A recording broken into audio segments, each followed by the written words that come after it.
আমি sugar daddy কখনো accept করব না, তবে বলে দিলাম যে আমার বয়সের ব্যবধানে যদি কেউ লাইফে পেয়ে যায় সেটা তো আমার পছন্দের বিষয়। আমার অ্যাকচুয়ালি সিনিয়র পার্সনকে ভালো লাগে, অ্যান্ড আমার বয়ফ্রেন্ড ছিল সিনিয়র পার্সন, অ্যান্ড আমার স্টিল নাও আমার সিনিয়র ছেলেদেরকে ভালো লাগে।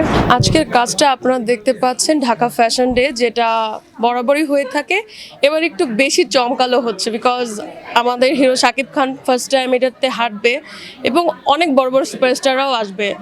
তো ভালো লাগছে এই কারণে বিকজ আমি তাদের সাথে কাজ করতে পারছি বা হাঁটতে পারছি, বিকজ তারা হয়তো হাজব্যান্ডকে কিছু মনে করে না, ভাবে যে তারা নিজেরাই সব। কারণ এখন বর্তমানে দেখবেন যে আমরা নারী আমরাই পারি, বাট এটা না, পুরো পৃথিবীতে নারী পুরুষ উভয়ে মিলেমিশে থাকা উচিত, বিকজ একজন আরেকজনকে ছাড়া আমরা কিছুই না।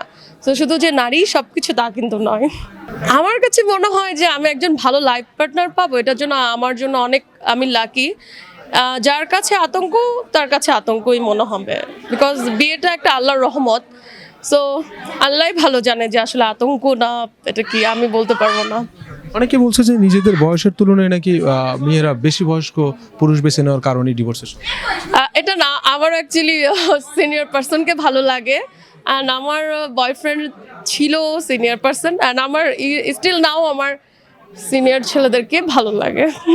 কারণ কারণ তারা অনেক টেক কেয়ারিং করে, আদর করে, তারা কি বলবো বাচ্চাদের মতো করে লাইক হচ্ছে যত্ন করে যে গার্লফ্রেন্ডের কি লাগবে, তারা কি খাবে, এবং গার্লফ্রেন্ডের বাচ্চামিগুলো ওরা খুব এনজয় করে। আই থিঙ্ক এর জন্য সুগার ড্যাডি অ্যাকসেপ্ট করবে।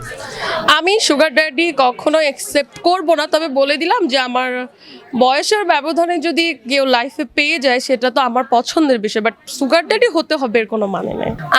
আমি চাই নিজেকে অনেক ভালো একটা জায়গায় দেখতে। যদিও আপনি দেখছেন যে আলহামদুলিল্লাহ অনেক ভালো ভালো কাজ করছি, আমার ইচ্ছা যে আমি বাংলাদেশের 1 নম্বর আর্টিস্ট হব, আমাকে সবাই এক নামে চিনবে।